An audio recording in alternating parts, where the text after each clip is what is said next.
Merci d'être venus ce matin aussi nombreux. Donc, nos missions sont définies dans le cadre du second schéma national handicap rare, piloté par la DGCS et la CNSA. L'équipe du centre de ressources est une équipe mobile sur l'ensemble du territoire national qui vient en appui ressources aux professionnels, aux familles et à l'entourage des personnes, enfants et adultes en situation de handicap rare à composante surdité et troubles du langage.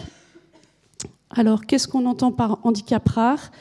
La définition, elle est simple à énoncer. Il y a 3 points. Rareté des troubles, rareté des combinaisons de troubles et rareté de l'expertise. Après, c'est moins simple de comprendre dans la réalité comment ça se décline. Et j'espère que cette journée sera une bonne illustration de ce qu'est le handicap rare, parce qu'on constate quand même que c'est difficile de comprendre ce que c'est.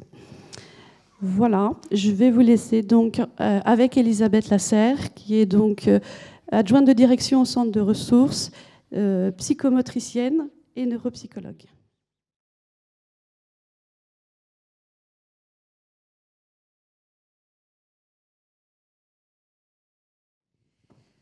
Bonjour tout le monde, et merci d'être venus si nombreux. Donc on va débuter cette journée consacrée aux fonctions vestibulaires et aux troubles vestibulaires dans le cadre de la surdité avec troubles associés. J'ai tenu vraiment à ce que cette journée se situe dans ce cadre-là, parce que pour 2 raisons. D'une part, parce que, comme on le verra dans la suite, les troubles vestibulaires constituent un très bon modèle des troubles qui peuvent être associés à la surdité. Et d'autre part, cette journée permet de mettre en lumière la réflexion d'un groupe de psychomotriciens qui est animé par moi-même, mais qui comprend actuellement environ 25-30 personnes qui existent depuis 20 ans. Qui est un groupe très très actif, où se partagent beaucoup de pratiques, de réflexions. Au départ, c'était la volonté. On peut s'étonner effectivement d'avoir voulu créer un groupe de psychomotriciens dans un centre de ressources handicap rare consacré notamment à la surdité avec troubles associés ou aux troubles complexes du langage. En fait, il est né, ce groupe, de notre volonté, de la volonté notamment du docteur Monique Dumoulin, qui était la première directrice du centre de ressources, de la volonté de montrer que ces troubles associés, ces personnes sourdes avec troubles associés, on ne peut pas les comprendre si on ne comprend pas le développement psychomoteur, d'une part, le développement sensorimoteur et les troubles qui peuvent affecter ce développement. C'est vraiment la base de la compréhension des déficiences qui peuvent être associées à la surdité. Si on n'a pas cette base-là, il est difficile, effectivement, d'aborder ces troubles associés. Pourquoi ? Parce qu'on se rend compte que dans les atteintes congénitales, dans la surdité congénitale, il y a souvent des troubles sensorimoteurs, il y a souvent des troubles visuospatiaux, il y a souvent des troubles dits exécutifs, dont une grande part relève de l'expertise du psychomotricien. Et donc, je ne dis pas qu'il n'y a que ça dans les troubles associés à la surdité, mais c'est très important de comprendre ces troubles parce qu'effectivement, ils pèsent sur les moyens de compensation dont dispose l'enfant sourd pour accéder au langage et aux apprentissages. Et donc, ces troubles ont une importance capitale, mais vraiment capitale. La compréhension de ces troubles a une importance capitale dans la compréhension de la surdité avec troubles associés et dans la compréhension du diagnostic fonctionnel global de ces personnes. Voilà. Donc ce groupe, il existe depuis 20 ans, comme je vous disais. Il est très dynamique et c'est dû essentiellement aux personnes qui le composent. Il a beaucoup évolué. Au départ, on était un petit groupe de, je sais pas, une quinzaine de personnes. Et en fait, maintenant, donc, il s'est beaucoup agrandi au fil des ans. Pourquoi ? Parce que les personnes, les anciennes, sont restées. Je dis les anciennes parce que ce sont essentiellement, effectivement, des femmes.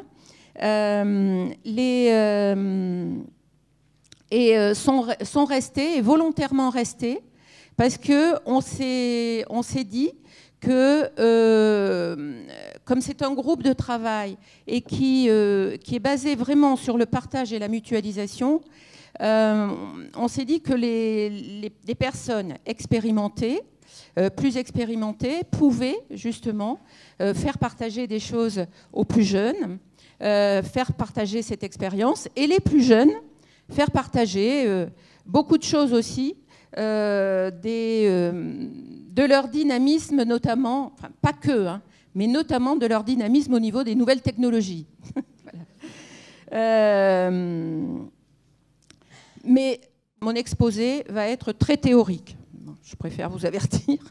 Il va être très théorique, mais volontairement parce que par la suite, dans la suite du programme, les différents intervenants vont apporter beaucoup plus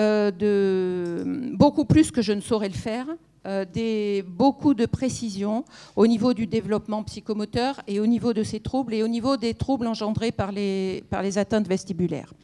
Donc, et aussi la façon, effectivement, les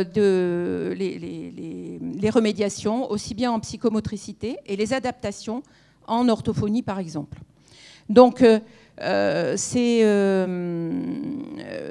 volontairement, je ne vais pas aborder des questions très pratiques dans cet exposé. Si vous avez des questions, parce que j'en profite pour dire d'ailleurs que au départ, c'était vraiment une journée qu'on voulait externaliser parce qu'il y avait eu beaucoup de demandes de personnes extérieures au groupe pour assister, pour écouter ces exposés sur les troubles vestibulaires. Donc on s'est dit qu'il valait mieux faire une journée externalisée qui normalement on fait toujours, on a environ 5 séances dans l'année qui sont consacrées à ce groupe de psychomotricité. Et il y a toujours une journée qui est consacrée aux atteintes vestibulaires. Bon, là, on s'est dit qu'on allait l'externaliser pour qu'il y ait d'autres personnes qui puissent assister, et notamment d'autres professions que les psychomotriciens, ce qui nous avait été demandé. Donc, au départ, cette journée, c'était vraiment une journée externe, mais quand même une journée qui restait une journée d'échange et de partage. Il se trouve que vous venez très nombreux, donc la journée d'échange et de partage, elle va être peut-être un petit peu difficile, mais cela étant, ne vous privez surtout pas de poser des questions, d'échanger entre vous, et voilà. Et donc,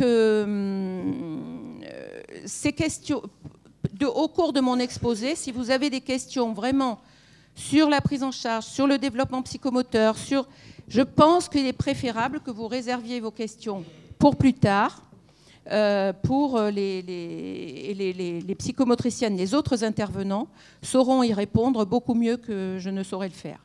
Voilà. En revanche, effectivement, si vous avez des questions sur la théorie même, sur ce que je vais vous présenter, là, effectivement, posez vos questions et n'hésitez pas à m'interrompre. Voilà. Bon, on va commencer. Alors j'ai choisi un angle de discussion, un angle de réflexion un peu particulier, mais vous verrez que ce n'est pas si particulier que ça dans le cadre des troubles vestibulaires. C'est l'implication sur le développement de la structuration et de la représentation spatiale. De plus en plus, un nombre important de colloques, d'exposés, de rencontres sont faites autour de cette problématique, non plus les conséquences posturomotrices et psychomotrices plus largement, mais sur les conséquences cognitives des troubles vestibulaires. De plus en plus, on a vous verrez, il y a bientôt, je sais qu'il y a quelque chose qui se passe à Agfos, mais il y a aussi quelque chose, une rencontre qui se fait à la Maison de la Chimie. C'est en mai, je pense. Enfin, vous avez toutes les informations et c'est vraiment sur la cognition spatiale, mais au-delà de la cognition spatiale, sur les autres domaines de la cognition. Donc, dans le cadre des troubles associés à la surdité, de nombreuses pathologies sont pourvoyeuses de surdité et d'atteintes vestibulaires. Donc le syndrome charge, où elles sont constantes, syndrome du Usher, l'infection par CMV, la méningite, rubéole congénitale. Je ne vais pas les détailler, ce n'est pas le sujet. Hein. Mais bon, nous, au centre de ressources, bien évidemment, on a un biais, parce que les enfants que nous voyons atteints et que nous suivons atteints de déficiences vestibulaires, ces déficiences se retrouvent très souvent dans le cadre de pathologies très complexes. Donc, la plupart du temps, il n'y a pas que les déficiences vestibulaires associées à la surdité. Mais il peut y avoir aussi uniquement cela, c'est-à-dire vous verrez par la suite qu'une aréflexie vestibulaire complète associée à la surdité peut entraîner de tels problèmes que finalement on se retrouve avec plusieurs difficultés afférentes à plusieurs domaines cognitifs associés à la surdité. Donc voilà, mais c'est vrai que dans beaucoup de cas, on a ce biais de pathologie complexe. Pourquoi on a beaucoup d'atteintes vestibulaires associées à la surdité? C'est du fait de la proximité du vestibule et de la cochlée dans l'oreille interne et du fait qu'elles répondent toutes les deux à des stimulations mécaniques. Alors, l'anomalie de la fonction vestibulaire se retrouve dans 60% des surdités de perception, quel que soit leur seuil. Je vous donne les chiffres du docteur Sylvette Vienner-Bachet. Ils ont peut-être évolué. C'est des chiffres qui datent peut-être un petit peu. Je ne sais pas. 20% des enfants sourds profonds ont une aréflexie vestibulaire. Alors, comme je vous disais, l'atteinte des fonctions vestibulaires, elle fait partie de l'ensemble des atteintes des fonctions sensorielles et cérébrales qui sont susceptibles de se trouver associées à la surdité. Alors, je crois que là, il apparaît le stylet, là? Non. Pointeur. Là, c'est bon?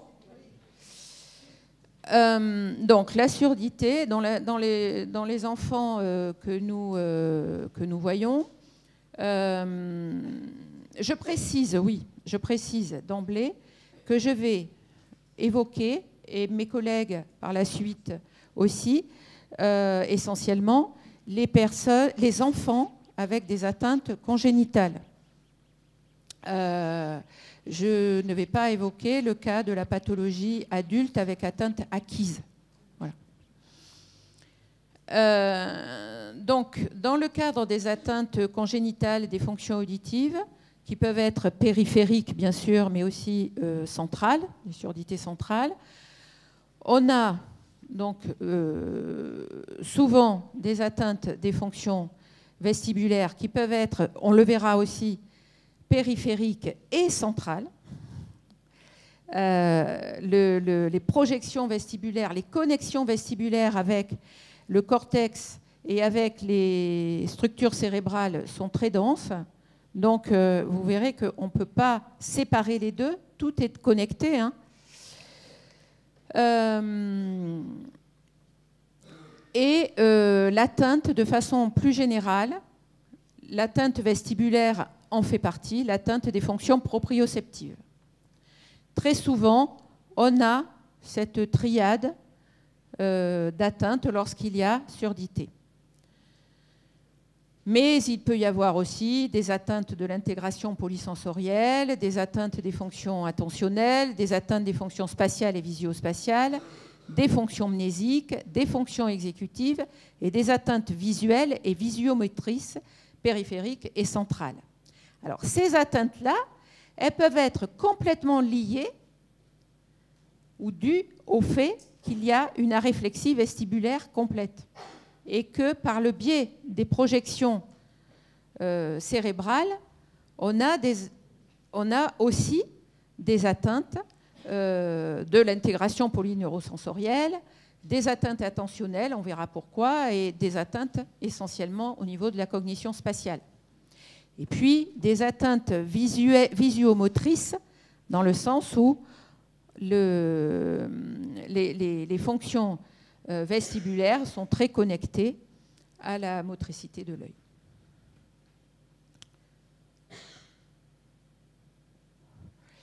Donc le sens vestibulaire, moi j'ai choisi de le faire appartenir à la proprioception. Vous verrez dans beaucoup d'articles, dans des exposés, on sépare proprioception et vestibule. En fait, c'est juste, c'est-à-dire ça dépend de quoi on parle quand on parle des dispositifs de proprioception. Parce qu'ils comprennent, ces dispositifs de proprioception, ils comprennent des signaux de plusieurs origines. Et donc, ils concernent les signaux, les dispositifs qui sont dans les récepteurs articulaires et les récepteurs musculaires, et les récepteurs situés dans l'oreille interne, qui sont les récepteurs, les capteurs vestibulaires. Moi, je considère que tout cela appartient à la proprioception, c'est-à-dire à la perception de son propre corps et de ses mouvements dans l'espace. Mais on peut séparer et parler de proprioception vestibulaire ou de sensibilité vestibulaire. Et en ce qui concerne la proprioception liée aux capteurs qui sont dans les muscles et les articulations, on va parler de somesthésie. Voilà. Moi, c'est ce que j'ai choisi. J'ai choisi de parler, lorsque je parle de la proprioception autre que celle que la proprioception vestibulaire, je parle de somesthésie. Voilà. Bon, c'est discutable, hein, mais voilà, je préfère que ce soit clair. Donc, la définition de la proprioception qui correspond à cette définition globale qui est la mienne, donc, et que j'ai trouvée donc, sur Internet, c'est donc la proprioception désigne l'ensemble des récepteurs, des voies et centres nerveux impliqués dans la perception de soi-même, que celle-ci soit consciente ou non. Donc c'est la perception de notre position, des différentes parties du corps, de la position des différentes parties du corps les unes par rapport aux autres, la perception des mouvements, la perception du tonus et la perception de la situation du corps dans l'espace. Posez les questions si vous avez des problèmes par rapport aux définitions des termes. Voilà.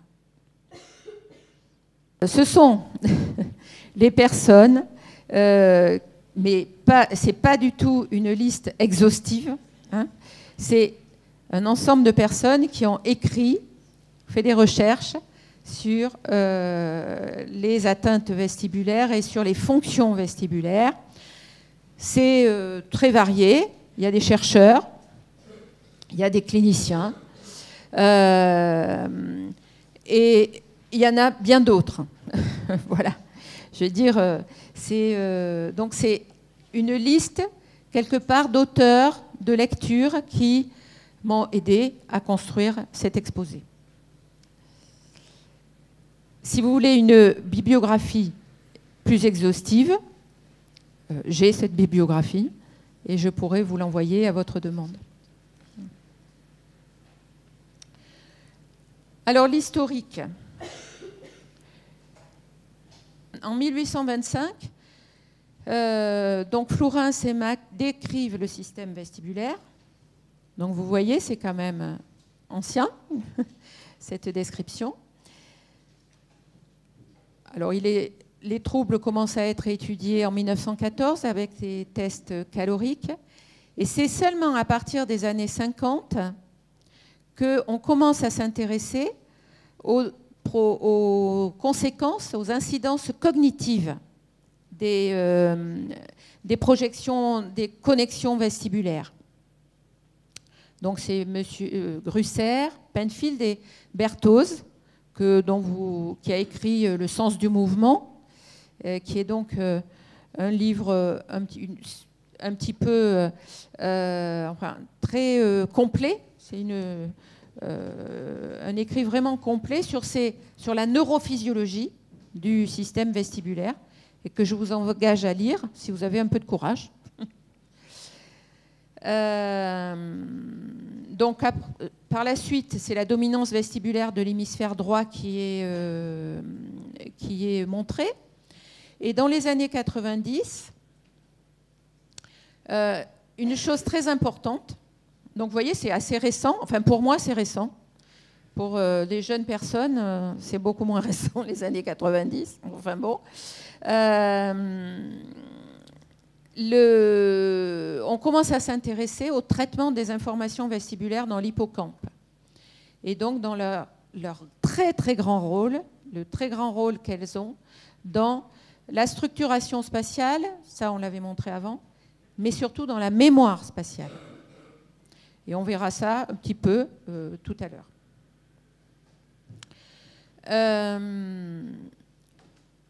On s'est intéressé par la suite au système vestibulaire dans le cadre phylogénétique. C'est-à-dire qu'on s'est rendu compte que ce système sensoriel est apparu il y a très très longtemps, il y a plus de 500 millions d'années, et que donc son influence a fait qu'il a façonné en quelque sorte notre cerveau. Et on comprend un peu pourquoi, quand on l'étudie vraiment complètement ce système et ses fonctions, notamment avec cette conséquence majeure qui est la représentation de l'axe et de la verticalité, de la verticale subjective, on va en reparler après tout au long de la journée. Donc, et cette conséquence aussi majeure du fait de la perception de la gravité. On verra que le système vestibulaire est un sens qui nous permet de percevoir la gravité, de traiter la gravité, la force de gravité. C'est donc grâce à ce système vestibulaire, on peut le comprendre instinctivement, j'allais dire, qu'on se construit et que notre cerveau s'est construit. Donc, quelque part, comme je vous expliquais tout à l'heure sur le plan ontogénétique, on peut considérer que le système vestibulaire et sa compréhension, c'est une base, c'est vraiment la base de la compréhension des troubles psychomoteurs et des sensorimoteurs, et c'est vraiment pour ça qu'il est très important dans les troubles associés à la surdité, mais aussi au niveau phylogénétique, on peut quelque part considérer que c'est la base de l'évolution. Enfin, pas que, mais c'est une base de l'évolution, et notamment de l'évolution humaine, avec le façonnage de notre cerveau. À partir des années 2010-2013, on s'est intéressé à la dégénérescence vestibulaire dans tous les aspects du vieillissement. Et enfin, on a approfondi cette dégénérescence vestibulaire dans tous les aspects du vieillissement, notamment dans les démences sous-corticales. On verra que... enfin, non, on ne le verra pas. Mais beaucoup il y a beaucoup de travaux actuellement sur ces incidences des troubles vestibulaires dans les démences.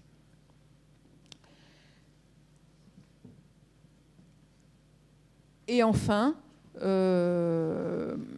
alors c'est pas fini, hein, je m'arrête moi en 2015, mais on est en 2018, en 4 ans il s'est passé encore plein de choses. Non, on est en 2019, donc c'est en 5 ans, il s'est passé plein de choses. Et il y a beaucoup de travaux actuellement, non seulement sur le vieillissement, mais aussi sur la conscience de soi, sur la discrimination de l'autre. Et sur le rôle que joue le système vestibulaire dans les interactions et dans la relation à l'autre. Ça, on l'a vu. Donc, l'appareil vestibulaire, donc, il prolonge la partie de l'appareil auditif situé dans l'oreille interne. C'est très succinct et très schématique, hein, ce que je vous présente. C'est volontaire. Parce que je vais insister justement sur tout ce système de connexion avec les structures plus cognitives.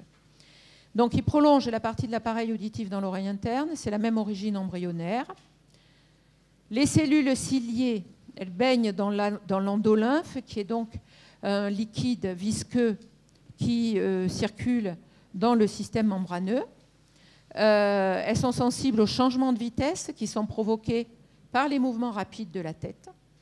Les cellules ciliées, les cellules vestibulaires, les cellules ciliées sont sensibles aux accélérations. Changement de vitesse, c'est aux accélérations, aux décélérations. Et elles sont sensibles aussi, et ça c'est extrêmement important, comme j'ai déjà commencé à vous le dire, à la pesanteur. Elles détectent la force de gravité. Et on a une fréquence de décharge de ces cellules qui est continue si la tête est dressée. Et la fréquence de décharge la plus importante, c'est quand on a la tête en bas. C'est-à-dire quand vous faites le poirier, tous les matins, en vous levant, vous avez une fréquence de décharge qui est maximum. Les organes autolytiques, c'est le sacule et l'utricule. Ils répondent aux... Alors, excusez-moi, je ne vous ai pas montré, voilà.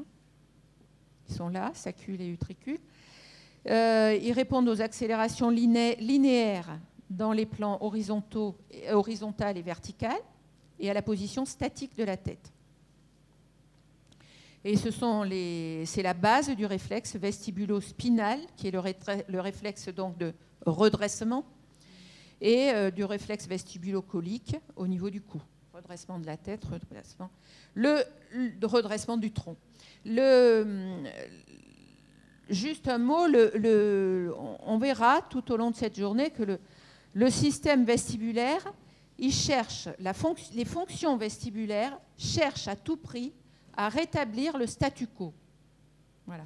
C'est vraiment ça, c'est toujours rétablir la verticalité, rétablir la position de la tête, rétablir l'immobilité. Voilà. Rétablir la posture.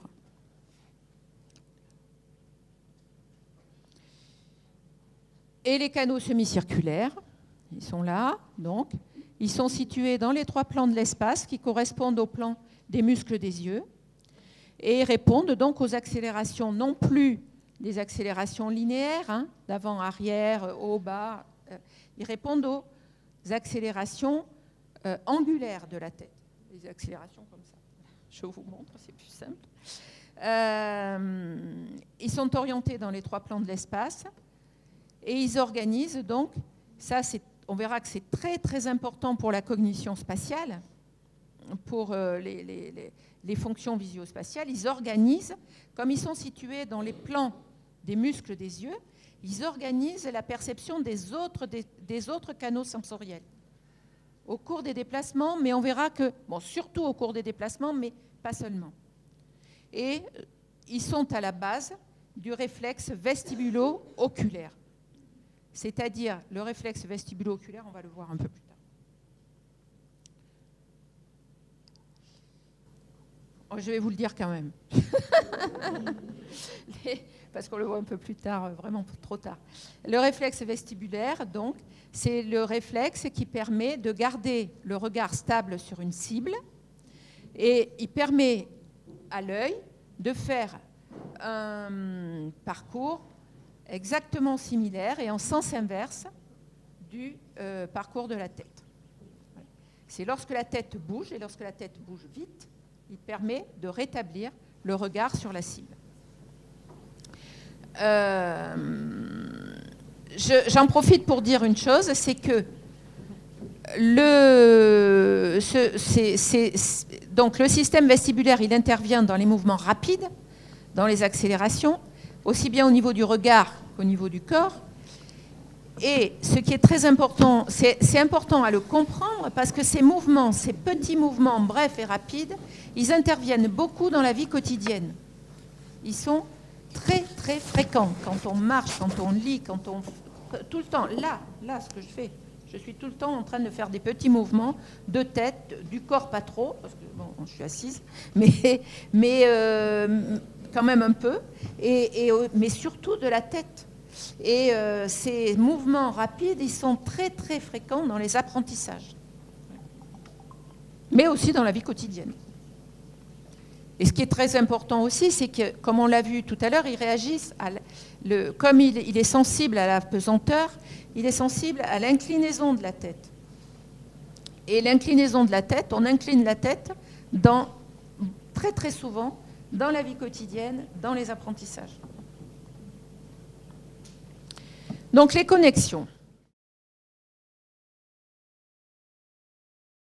Les connexions, on va voir les connexions générales. J'en profite pour dire que j'ai mis en sous-image, en fond d'image, cette représentation de cerveau. Mais pour autant, le schéma que je vais vous montrer n'est pas un schéma anatomique. C'est pas, si vous voulez voir des schémas vraiment anatomiques précis et documentés, vous allez sur Internet. Hein, le cerveau à tous les niveaux, il y en a plein. Mais bon, voilà. C'est juste pour situer très, très globalement et très grossièrement. Donc, à partir de l'appareil vestibulaire, les voies vestibulaires cheminent par le nerf 8, qui permet le cheminement également des voies auditives vers les noyaux vestibulaires du tronc cérébral. Le tronc cérébral étant une structure qu'on a à la base du cerveau, qui se trouve à la base du cerveau. Et à partir de ces noyaux vestibulaires, il y a des connexions qui sont établies avec la moelle épinière et avec les noyaux des nerfs oculomoteurs. C'est ce qui permet les réflexes dont nous avons parlé, réflexe vestibulo-spinal, réflexe vestibulo-colique et réflexe vestibulo-oculaire. Puis, enfin pas puis, non, en même temps, il y a des connexions très étroites avec le cervelet, beaucoup et très denses, on verra, beaucoup de connexions. Et il y a, via le thalamus, pour les afférences, via le thalamus, des connexions très importantes avec le cortex cérébral, qui projette lui-même sur les noyaux vestibulaires. Avec plusieurs aires du cortex cérébral, nous verrons, je vais détailler un petit peu. Donc, ça me permet de dire qu'il y a plusieurs formes d'atteinte. Les périphériques, ça vous l'avez compris, qui concernent les canaux semi-circulaires et les organes otolytiques, donc dans l'oreille interne. Elles peuvent être bi- ou unilatérales, complètes ou incomplètes. Et puis les atteintes centrales qui concernent le complexe des noyaux, les connexions cérébelleuses, thalamiques et corticales. Alors, plus on s'élève dans la hiérarchie cérébrale, si j'ose dire, plus il y a une intégration polysensorielle. Donc, si vous voulez, les atteintes corticales, par exemple, si vous avez on verra qu'il y a des projections du vestibule sur le cortex pariétal. S'il y a une atteinte du cortex pariétal, il n'y a en général pas que les informations vestibulaires qui sont atteintes, les influx vestibulaires qui sont atteints. Il y a aussi de nombreux autres influx. Voilà. Et thalamique, c'est pareil, il y a aussi une intégration qui se fait au niveau thalamique des influx sensoriels en provenance de divers capteurs, et au niveau cérébelleux, idem. Alors, le vestibule et le contrôle de la posture et du regard. Donc, on va voir un peu plus en détail ces connexions avec les motoneurones de la moelle épinière, les motoneurones oculaires et le cervelet. Donc, c'est une partie de ce qu'on a vu tout à l'heure. Hein. Voilà, les connexions avec moelle épinière, noyaux oculomoteurs qu'on retrouve ici, qui eux-mêmes sont connectés avec les muscles oculomoteurs, les noyaux vestibulaires, les noyaux vestibulaires, oui, et le cervelet. Donc, les motoneurones de la moelle épinière, c'est ceux qui permettent le maintien de la posture. Et les réflexes posturaux sont très rapides, car il y a un très faible nombre de synapses. Quand vous chutez, vous vous relevez rapidement, à moins d'avoir un trouble vestibulaire, justement. Les motoneurones oculaires, qui sont à la base donc, du RVO, du réflexe vestibulo-oculaire, et qui permettent, comme je vous l'ai expliqué, le maintien du regard sur la cible lorsque la tête est en mouvement. Donc l'œil fait un mouvement en sens contraire du mouvement de la tête. Et exactement de même amplitude.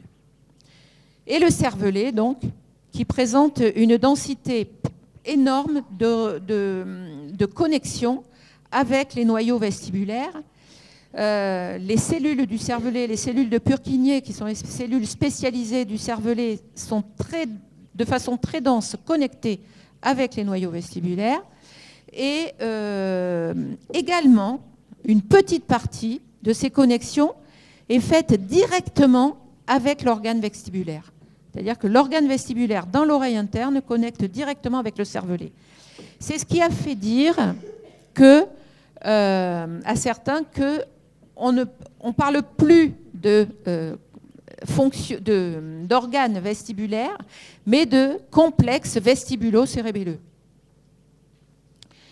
C'est pas tout le monde qui parle de ça, hein, mais il y a vraiment des connexions très très étroites entre toutes ces structures et qui font parler de complexes vestibulo-cérébelleux qui permettent à la posture, au tonus, au mouvement d'être régulés en continu. C'est ce dont mes collègues vous parleront tout au long de la journée. Donc on va passer rapidement. Le contrôle de la posture et de l'équilibre, la détection de l'immobilité grâce aux informations provenant de la force de gravité. Donc ça c'est très important vraiment à comprendre. C'est que le système vestibulaire, il ne sert pas seulement à détecter les mouvements, il détecte aussi l'immobilité. Voilà. Et l'immobilité, c'est du mouvement immobile, quelque part. Voilà. La stabilisation du regard, dont on a déjà beaucoup parlé, il faut savoir que c'est le seul système de stabilisation du regard en dynamique, lorsqu'on marche, par exemple. Et du fait de toutes ces atteintes, et ça, on en parlera aussi beaucoup par la suite, des adaptations, des remédiations qu'on peut apporter, il y a une incidence, beaucoup d'incidences de ces troubles posturomoteur, tonicomoteur. Il y a une forte incidence de ces troubles secondaires sur les apprentissages et sur l'acquisition du langage de l'enfant sourd, mais sur les apprentissages de façon générale, parce que cela va provoquer de façon évidente, on peut y penser naturellement, cela va provoquer une mauvaise posture, des troubles attentionnels, des difficultés de captation des informations visuelles, des difficultés à rester en place pour des enfants. Voilà, ça on vous en parlera amplement tout à l'heure. Et il y a une incidence évidemment aussi sur les relations, les interactions précoces, puisqu'il y a une difficulté de maintien de la fixation visuelle, une difficulté de maintien du tonus de la tête et une difficulté des coordinations. Un problème de coordination entre la tête, le corps et le regard.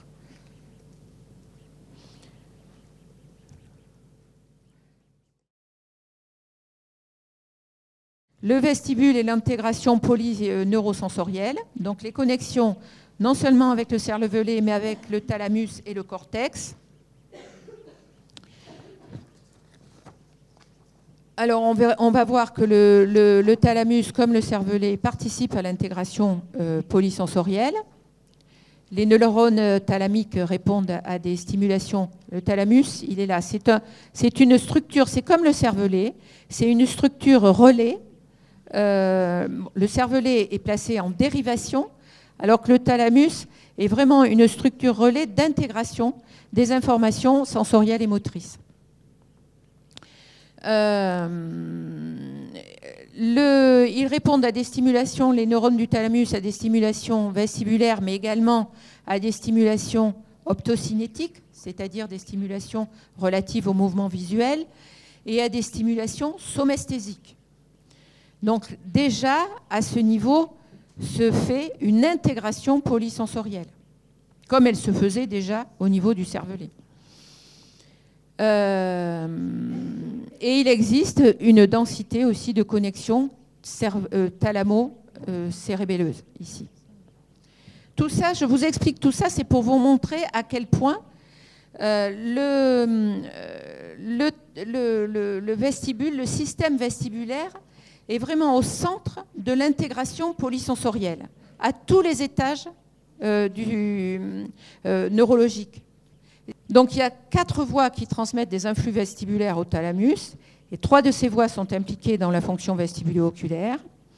Et on a montré chez l'homme qu'une de ces voies a un rôle dans la perception de la verticale subjective dans le noir. Ce qui veut dire que ces voies thalamiques sont vraiment très sous influence, on va dire, vestibulaire. Enfin, il n'y a pas... Alors ça, ce nuage-là, c'est le cortex cérébral. Il n'y a pas de cortex vestibulaire primaire. Hein, ce sont des aires associatives multisensorielles. On va les détailler un petit peu tout à l'heure. Et ce qui est important et que je vous ai déjà dit de savoir, c'est que la plupart de ces aires sur lesquelles projette le système, les noyaux vestibulaires, l'appareil vestibulaire via les noyaux, via le thalamus, la plupart de ces aires sont impliquées dans la cognition spatiale. Voilà, là on a donc ces aires cérébrales sur lesquelles projette le système vestibulaire.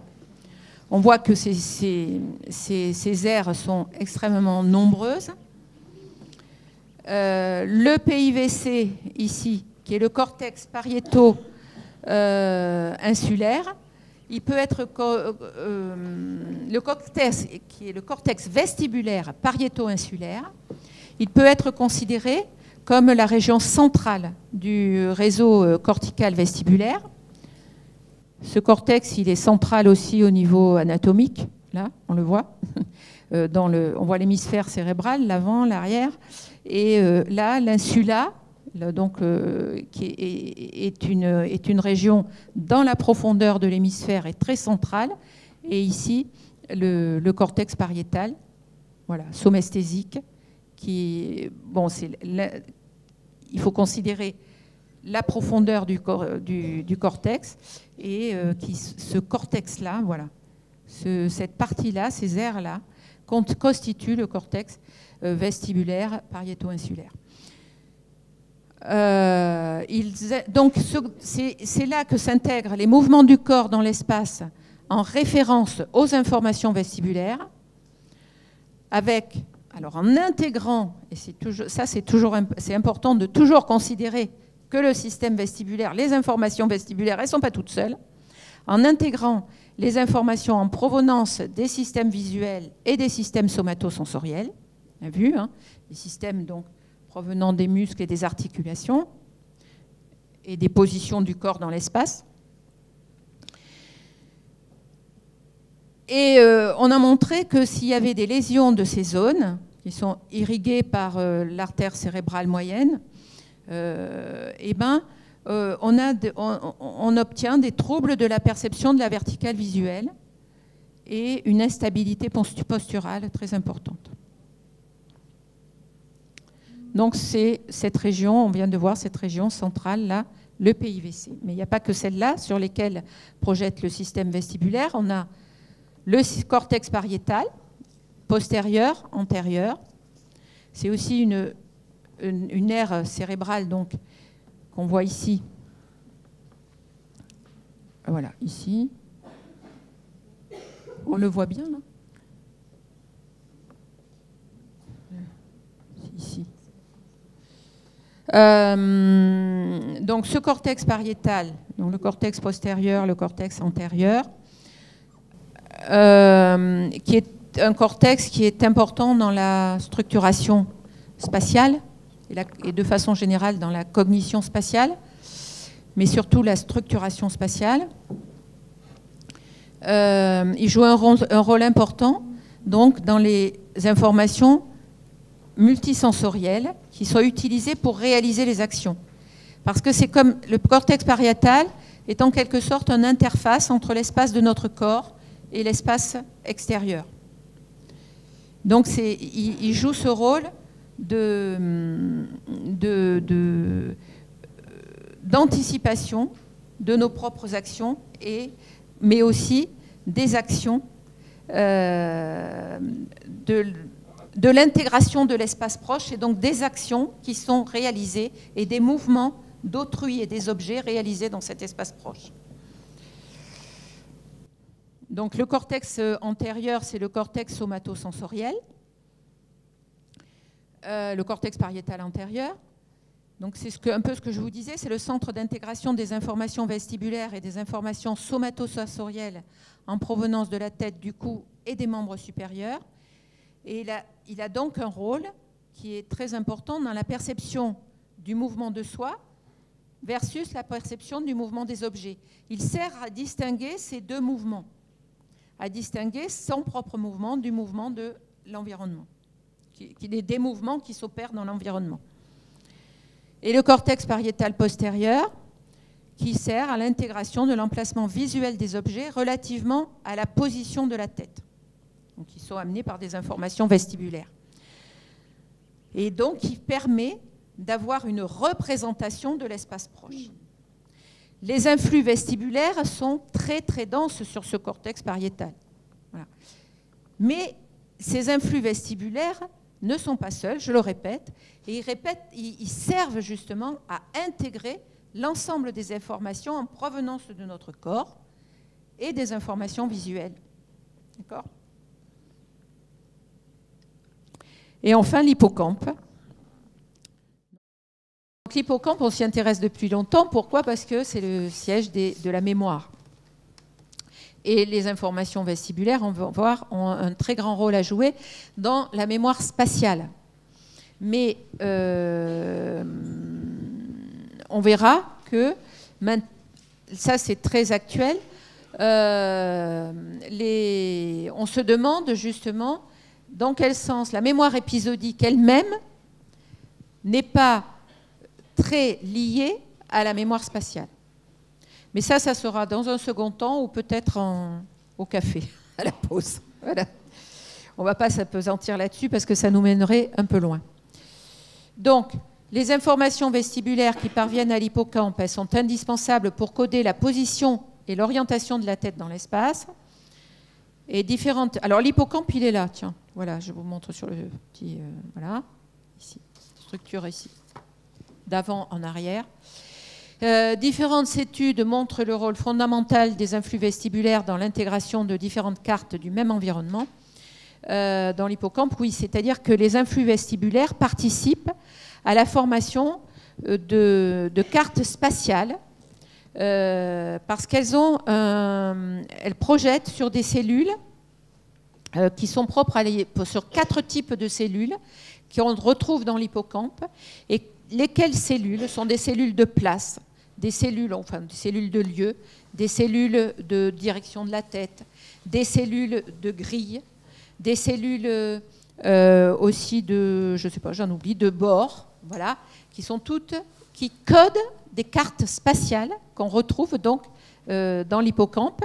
Et donc les influx vestibulaires participent fortement à la formation de ces cartes par le biais de ces cellules, de la projection sur ces cellules. On va en parler un peu plus encore tout à l'heure.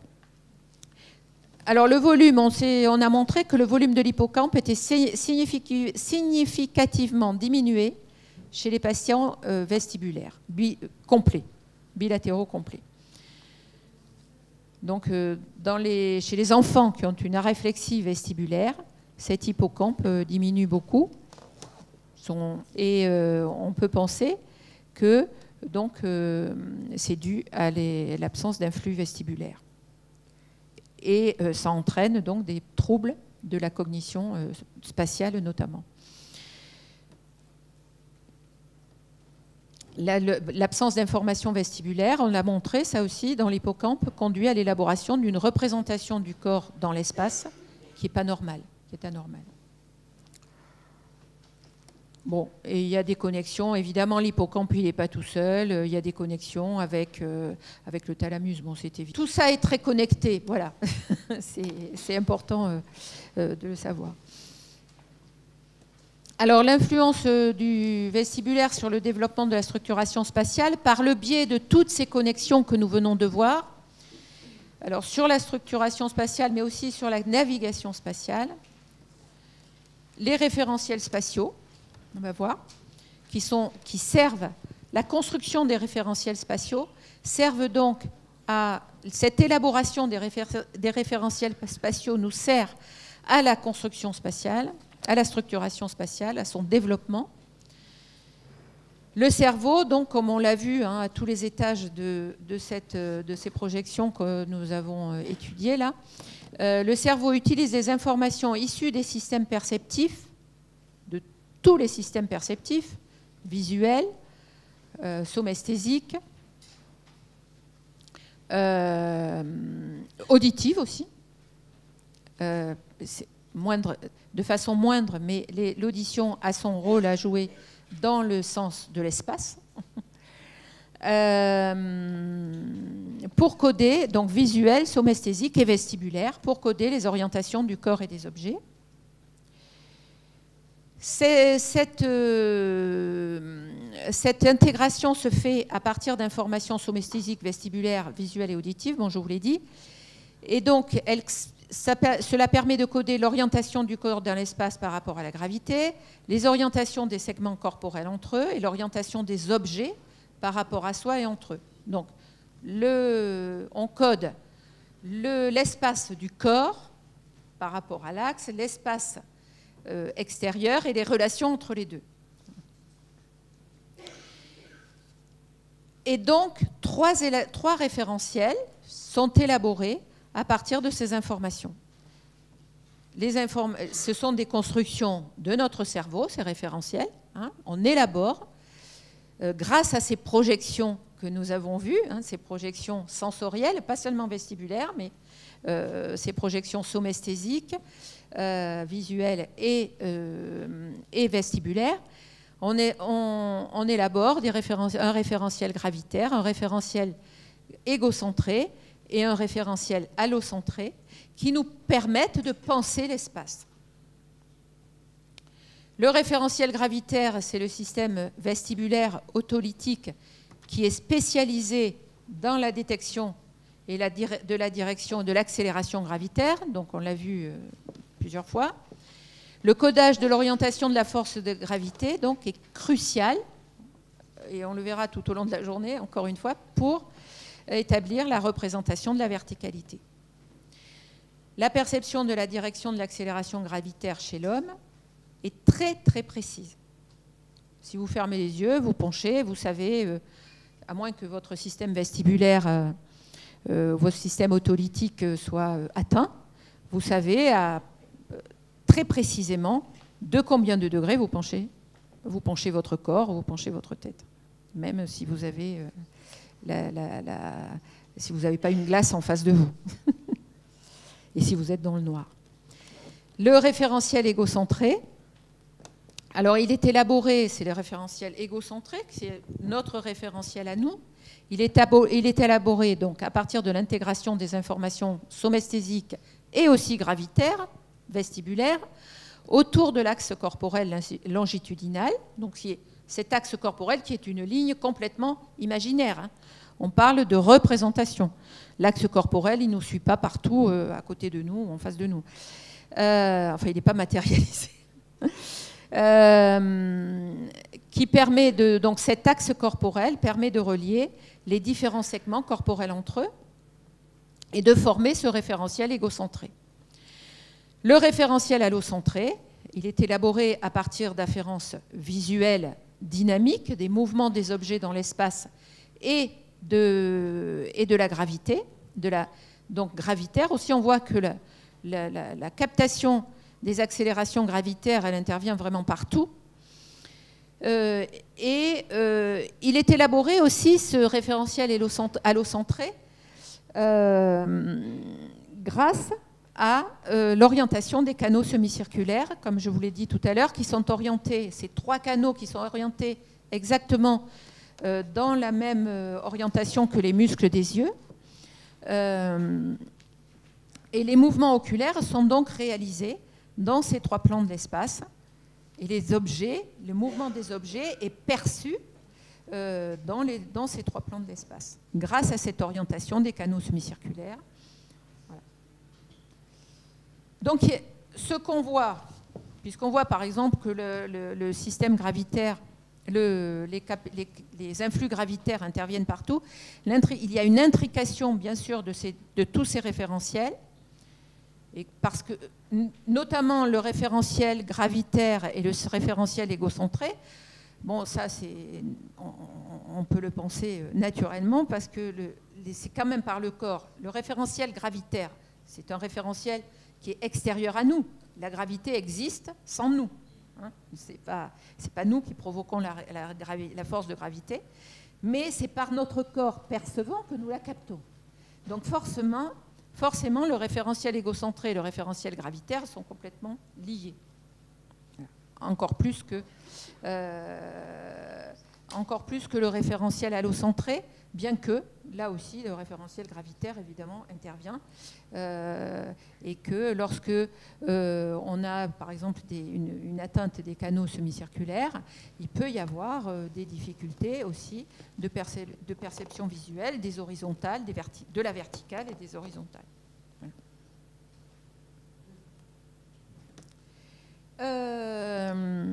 Voilà, c'est une citation que je vous écris parce qu'il me semble que tout est dit.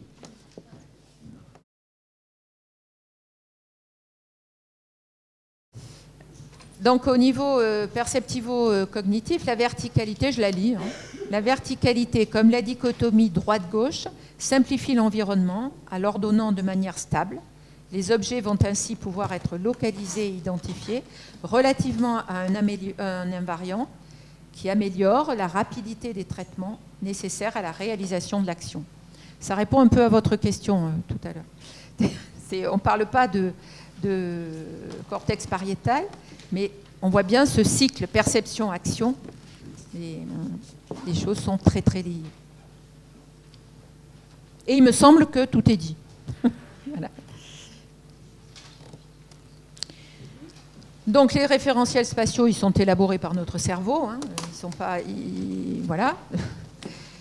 Pour l'action, leur organisation nous permet d'anticiper notre propre action.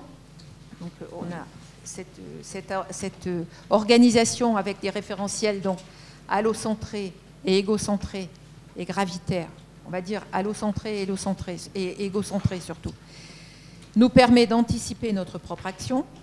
Et pour être efficace, l'action vers un objet exige une très grande précision dans les changements de référentiel. Et les atteintes vestibulaires ont une très grande importance justement à ce niveau-là.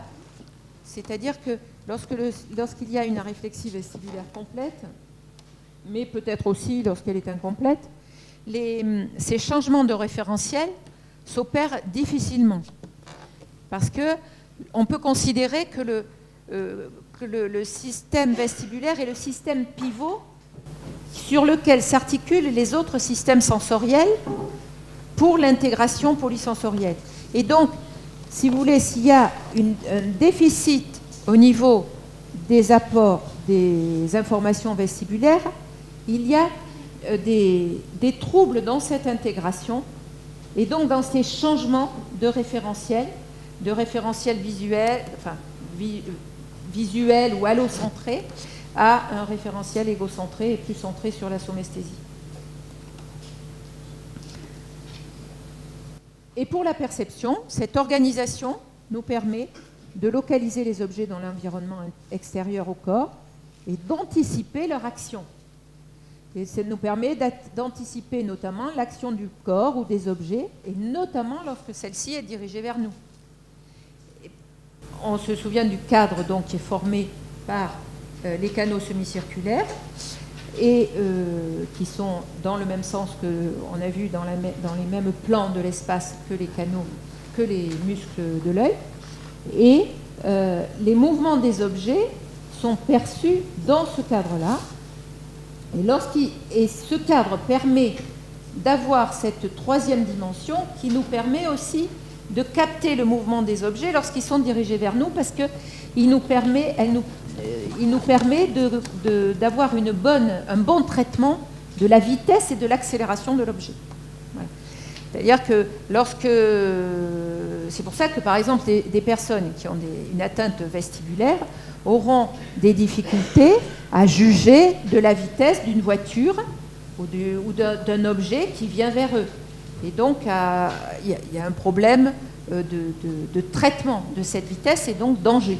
Voilà. C'est pour ça que des enfants, par exemple, on va avoir du mal à réceptionner un ballon, tout simplement. Voilà. La navigation spatiale. Donc là, on parle beaucoup plus de l'hippocampe. Donc, la structuration spatiale, elle se fait dans toutes les aires et grâce à toutes les projections que nous avons vues. Ah, le micro.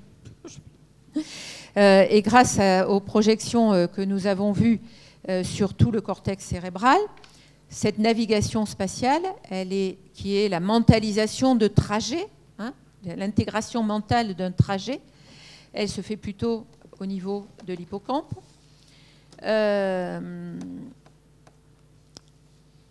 Et elle se fait, donc cette navigation spatiale, cette mentalisation d'un trajet, à partir d'un cadre de référence allocentrique.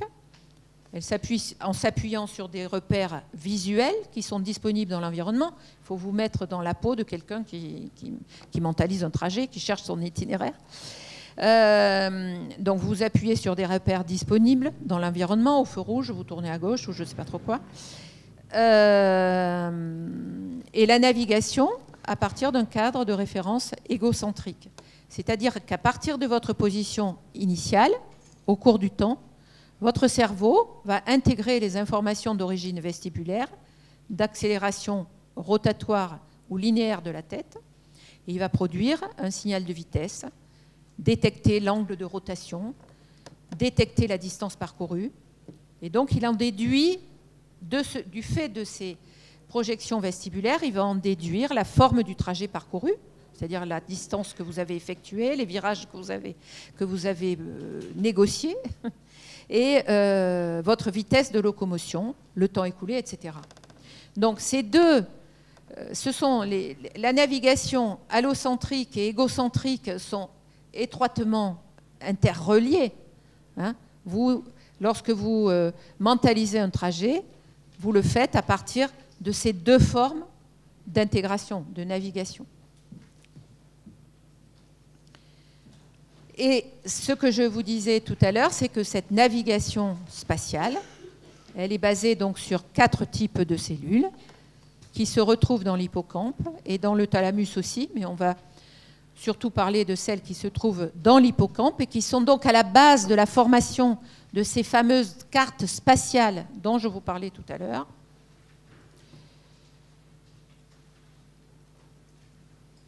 Et parmi ces 4 types de cellules, il y en a 2 qui sont donc très fortement influencées par les influx vestibulaires.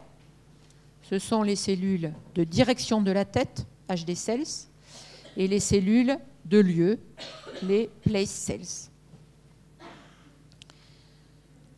Alors, les place cells, ces cellules de lieu, de localisation, ce sont les neurones principaux de l'hippocampe. Donc, vous voyez que influx vestibulaire plus sur ces cellules, les neurones principaux de l'hippocampe, on voit combien le système, enfin, on peut en déduire combien le système vestibulaire, les influx vestibulaires sont importants dans la mémoire spatiale. Alors, les cellules de lieu s'activent sélectivement lorsque l'animal ou l'homme occupe une position particulière dans un environnement, que celui-ci soit réel ou virtuel. Beaucoup d'expériences qui sont faites en milieu virtuel. Chez l'homme, évidemment, parce qu'on ne les fait pas chez... Voilà. Chez le rat, elles sont faites dans des piscines, mais on ne fait pas ça avec l'homme. Elles s'activent durant la pause immobile, avant l'exécution du trajet qui correspond à la trajectoire que le rat ou l'homme s'apprête à effectuer. Et les cellules, donc ces cellules de place, on voit, sont très importantes dans l'anticipation du trajet qu'on s'apprête à effectuer. Et les cellules de lieu, les cellules de direction de la tête, elles s'activent quand la tête de l'animal ou de l'homme est orientée dans une direction particulière. Et on a montré que ces cellules, elles restent sélectives pour la direction de la tête dans le noir. Donc elles sont aussi fortement sous influence vestibulaire.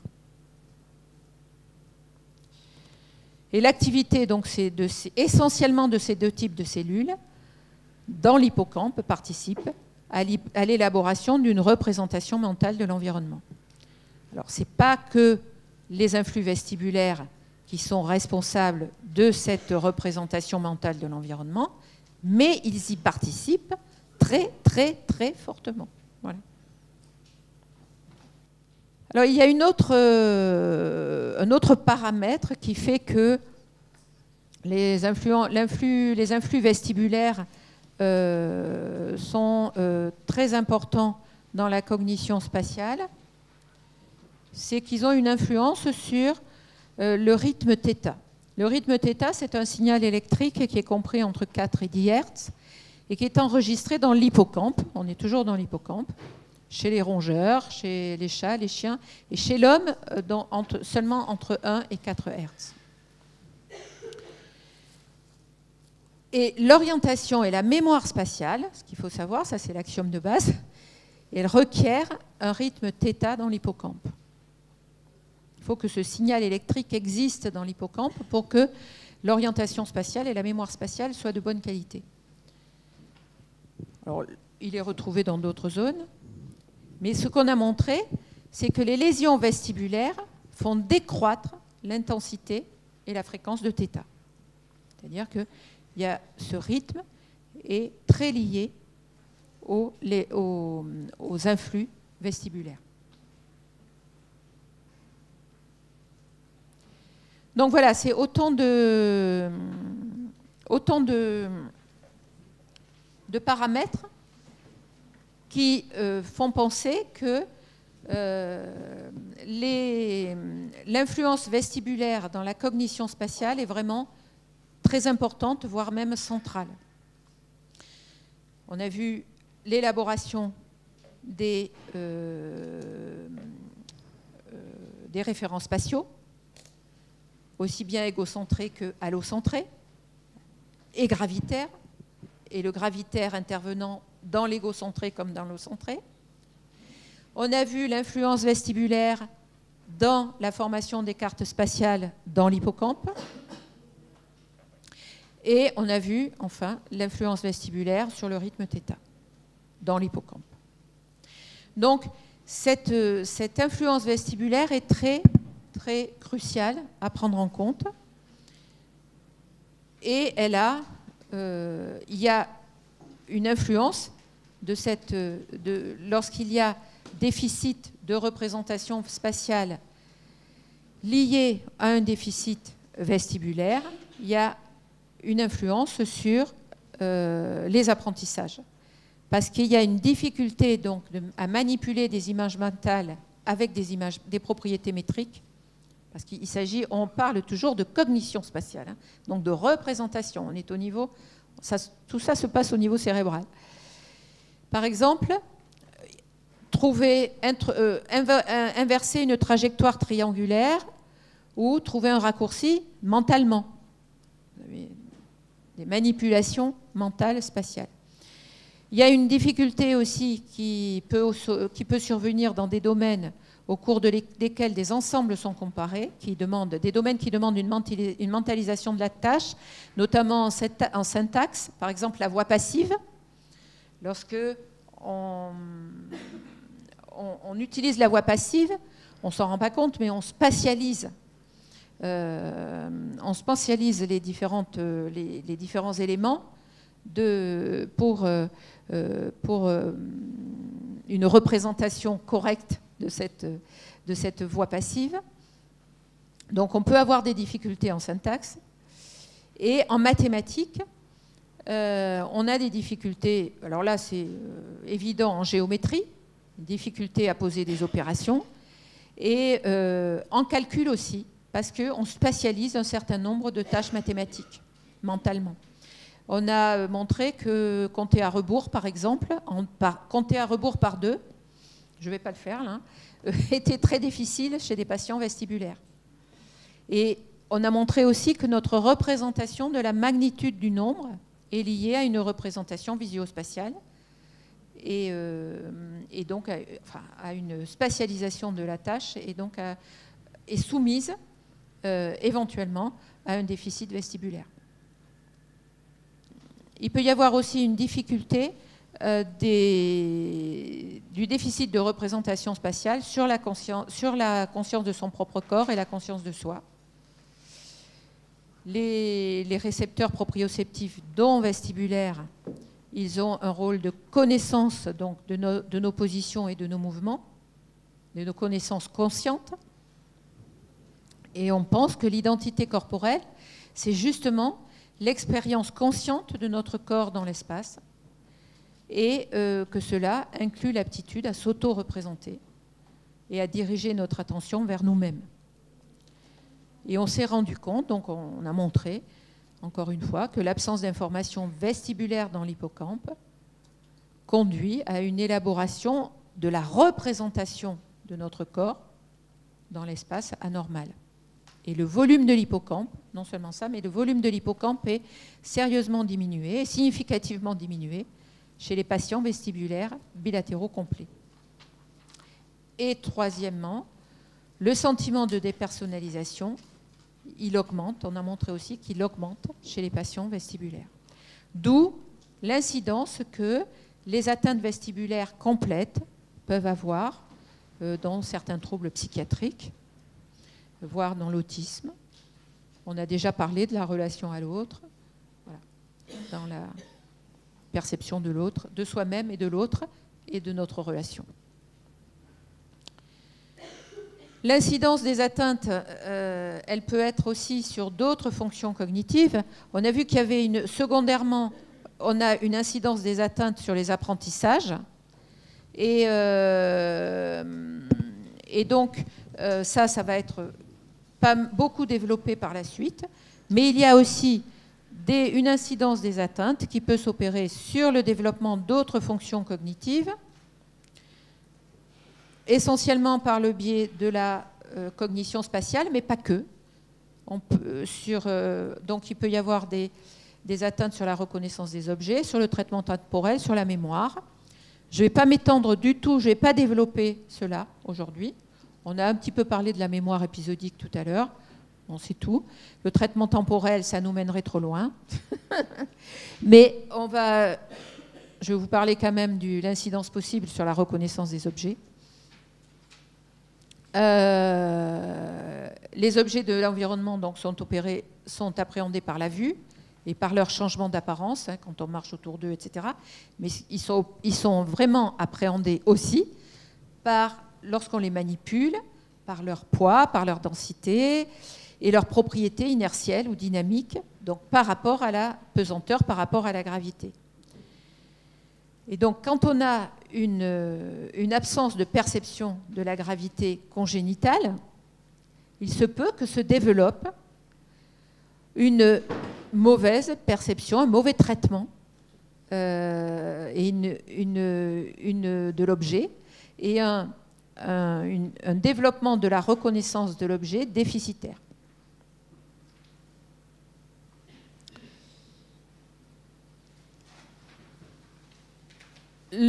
Voilà, c'est ma dernière diapositive, c'est le résumé, en quelque sorte.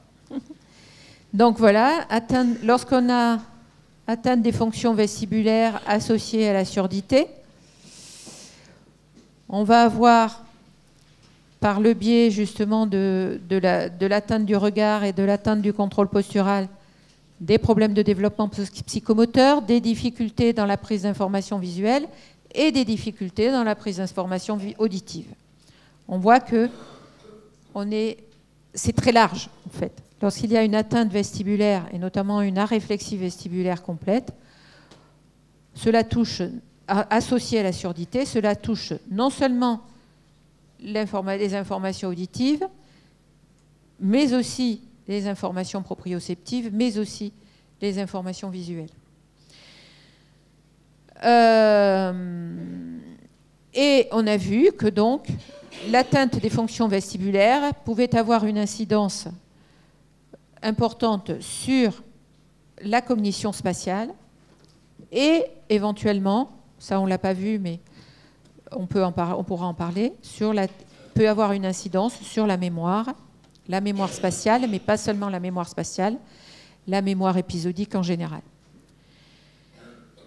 Cela entraîne, le tout entraîne des difficultés d'apprentissage et de développement de la communication et du langage qui sont problématiques, particulièrement problématiques lorsque l'enfant est sourd, parce que l'enfant sourd va compenser sa surdité par des informations visuelles et les informations visio-motrices.